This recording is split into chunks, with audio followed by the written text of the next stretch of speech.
seorang profesional gitu ya di bidang IT seperti itu. Jadi kalian harus tahu gitu. Karena kalau kalian tidak tahu, nanti kalian bingung juga. Kok kita dikasih pasal kayak gini-gini sih Pak? Saya nggak tahu ini emang kesalahan saya apa gitu. Barangkali dianya gitu yang masih salah paham sama kita. Padahal kita benar gitu kan. Kalian harus paham. Lalu ketentuan umum undang-undang ya, undang-undang ITE ini banyak banget ketentuannya. Informasi elektronik adalah satu atau kumpulan data elektronik termasuk tetapi tidak terbatas pada tulisan, suara, gambar, peta, rancangan, foto, electronic data interchange atau EDI, surat elektronik, telegram, telekopi atau sejenisnya, huruf, tanda angka, kode. Nah itu bisa ya di elektronik. Kalian coding ya, coding aja kan jadi berupa apa tuh? Kalau kalian mengcoding sesuatu bisa jadi ini, jadi itu, ya nggak sih? Ya kan? Nah itu bukan hanya sekedar kata-kata aja ya, tapi ada tanda, ada apa lagi tuh? Saya nggak tahu tuh kalau coding gimana tuh. Ya gitu ya, pokoknya ada rumus codingnya gitu kan. Kayak gitu, bener-bener. Nah itu, terus transaksi elektronik adalah perbuatan hukum yang dilakukan dengan menggunakan komputer, jaringan komputer, dan atau media elektronik lainnya.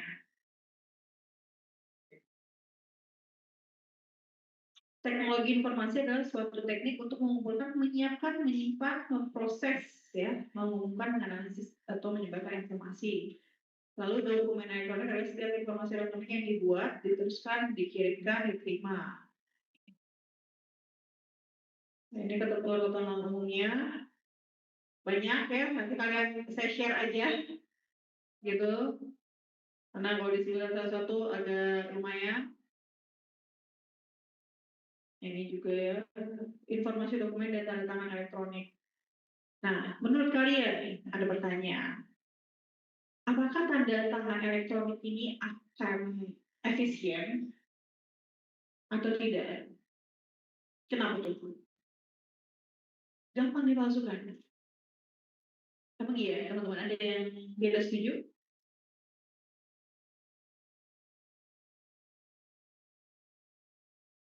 Tanda tangan elektronik bisa dikopi tanpa ada persetujuan orang bersangkutan atau yang kita tangan bersangkutan bisa.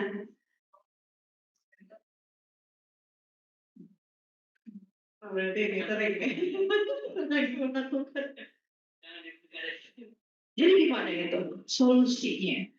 Kan itu mempercepat ya tanda tangan elektronik dan mempermudah lah istilahnya.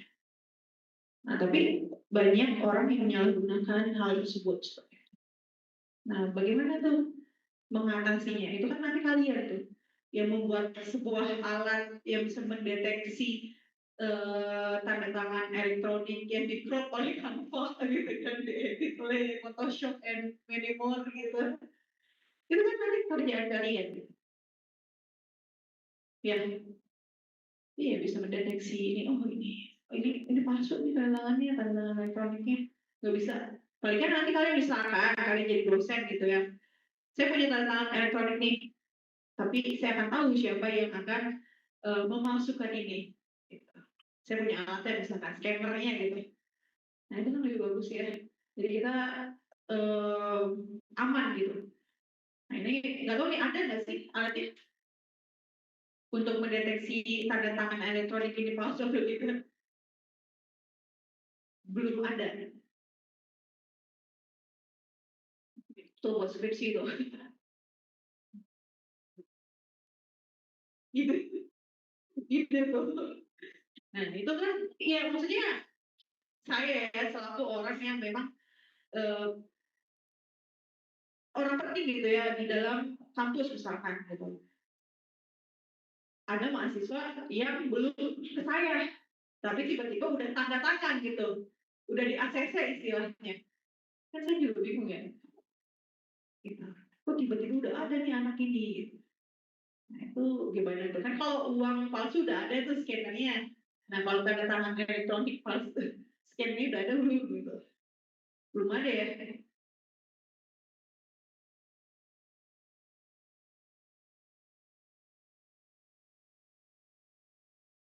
Nah, ini kewajiban pelaku usaha. Elektronik harus menyediakan informasi yang lengkap dan benar berkaitan dengan syarat kontrak. Nah, ya. Nah, ini juga ada transaksi elektronik. Transaksi elektronik juga kita bisa dihack ya. Bisa apa namanya, di hacker gitu. Transaksi elektronik misalkan kita kayak contohnya scammer, scam ya, apa sih yang di BRI itu scam ya? Iya, phishing. Nah, kita ngeklik suatu link ya, link terus tiba-tiba uang kita habis aja. Nah, itu bahaya juga tuh, serem kalau sampai terjadi seperti itu.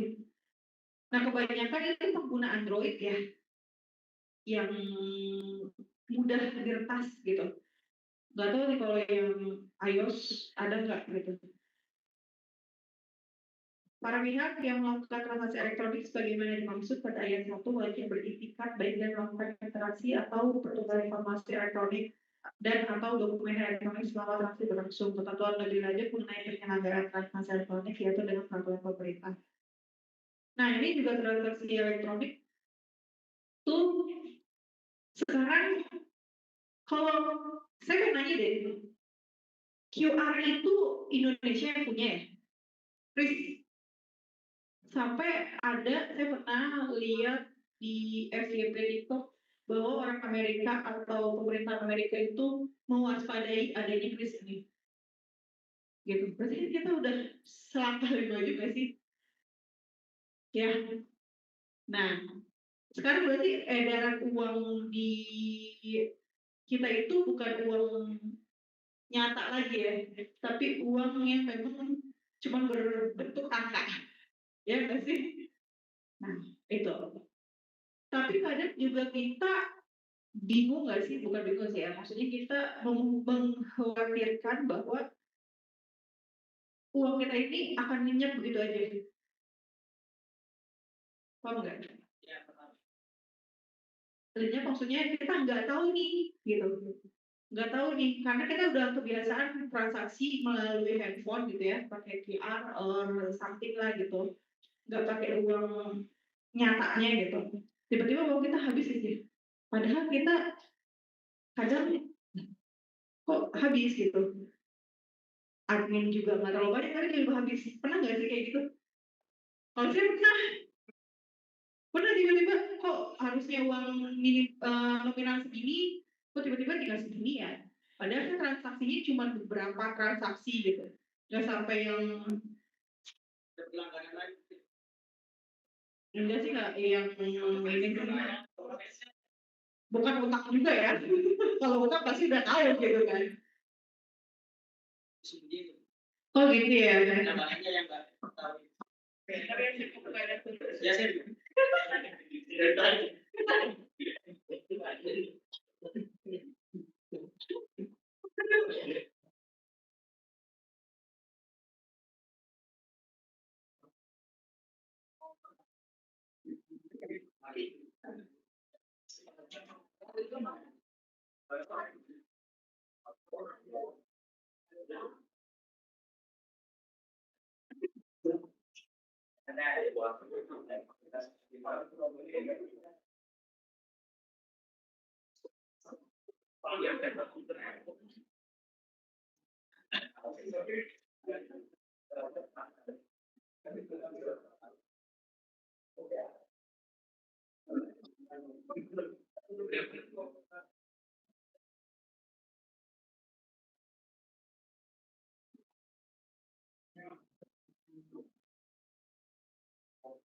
Oke, balik lagi ya.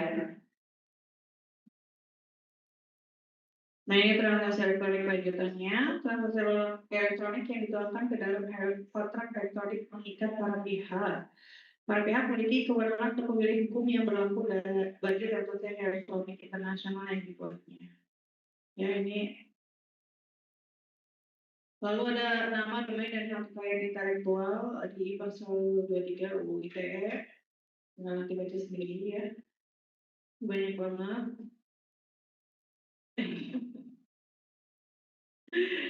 Ya, karena ini kalau disebutkan ya sama aja isinya dengan isi UU undang-undangnya gitu ya. Nah, ini kalau nama domain itu apa tuh?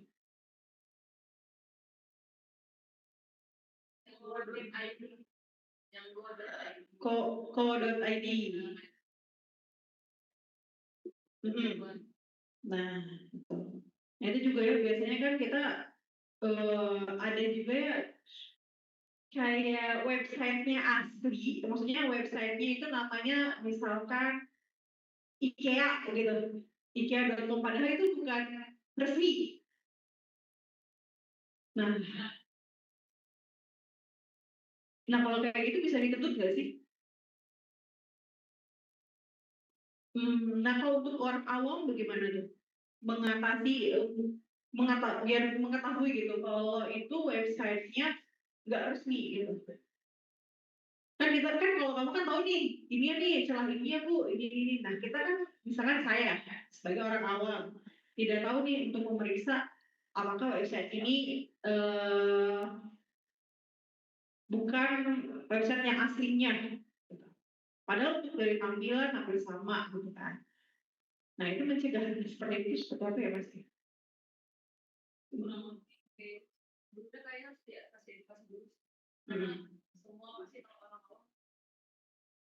Ngeklik kan gitu. Apalagi biasanya sekarang kalau di Instagram biasa ada sponsor gitu loh, iklan-iklan yang kalau kita next story itu ada iklan. Nah, itu kadang tinggal di swipe ke atas itu udah langsung ke websitenya gitu kan.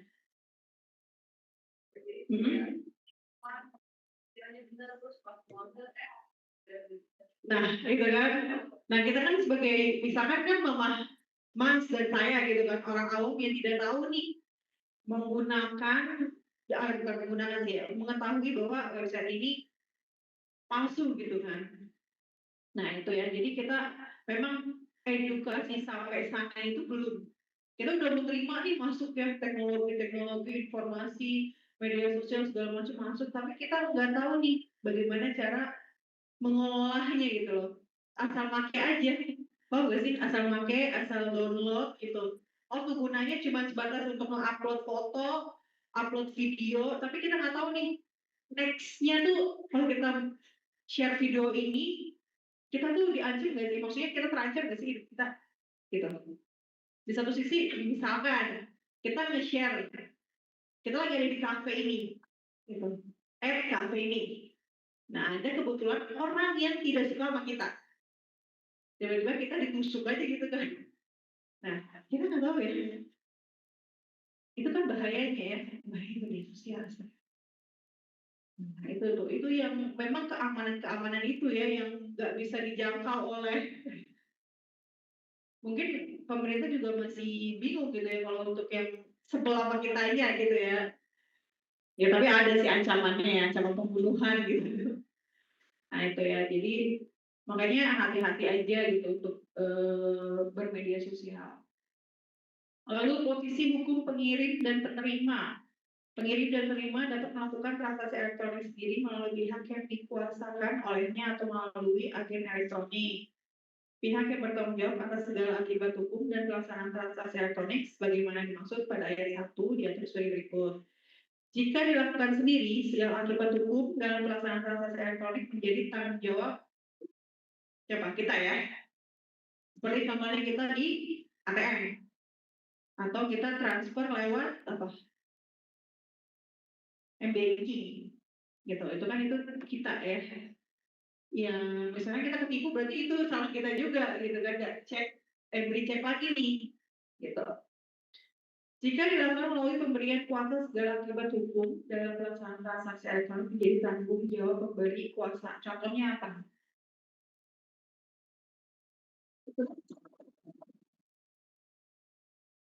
Bang, enggak. Masuk enggak? Atau apa?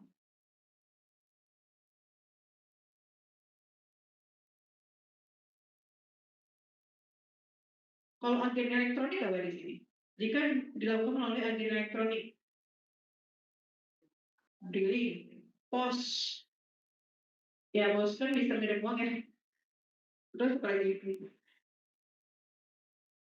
Kalau pemberian kuasa tuh kayak misalnya kita menyuruh anak kita gitu ya, atau ibu kita menyuruh kita gitu, seperti itu. Jika kerugian transaksi elektronik disebabkan gagal beroperasi agen elektronik akan akibat tindakan pihak ketiga secara langsung terhadap sistem elektronik, segala akibat hukum menjadi tanggung jawab penyelenggara agen elektronik. Jadi kalau misalnya kita lewat pos atau apa gitu ya, jaringannya kurang oke atau memang eh, tidak bisa gitu, atau kejadiannya apa ya contohnya, kira-kira teman-teman kalau dari agen elektronik.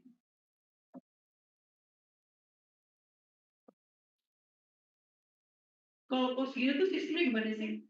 Transfer juga, dia kirim uang secara langsung, terus orang yang terimanya itu dia ngambil di pos uangnya, atau seperti apa ya teman-teman ya, saya jarang menggunakan pos. Gimana? Jadi nanti orangnya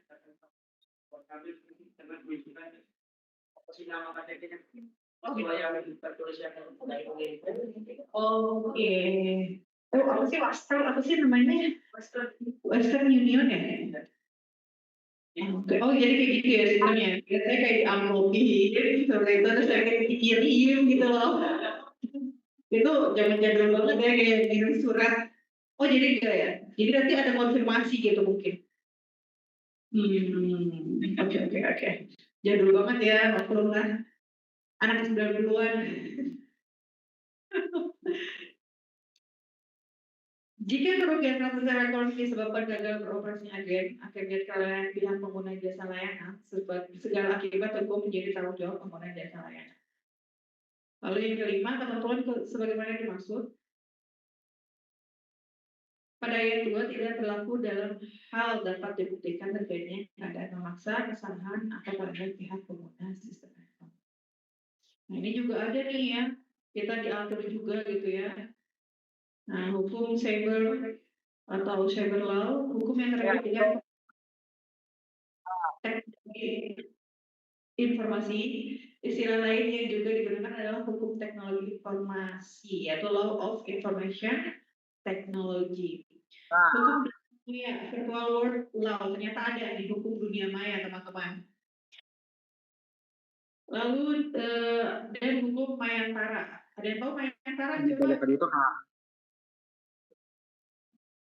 Iya. Nah. Jadi.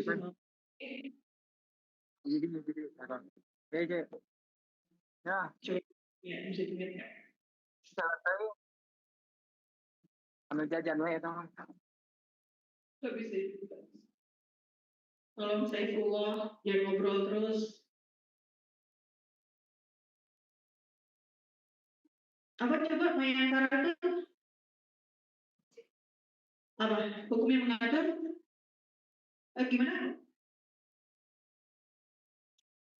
Oke. Berarti manusia di dunia maya. Di internet hukum itu adalah cyber law, hukum yang berlaku di dunia cyber. Secara luas, cyber law bukan hanya meliputi tindakan kejahatan di internet, namun juga melindungi para pelaku e-commerce, e-learning, pemegang hak cipta, rahasia dagang, paten, e-signature, dan masih banyak lagi. Nah, itu masuk ke dalam cyber law ya, teman-teman ya. Kalau apa ini namanya melindungi para bukan hanya di internet saja cyber law itu, tapi pelaku e-commerce ya, pelaku usaha seperti itu. Lalu e-learning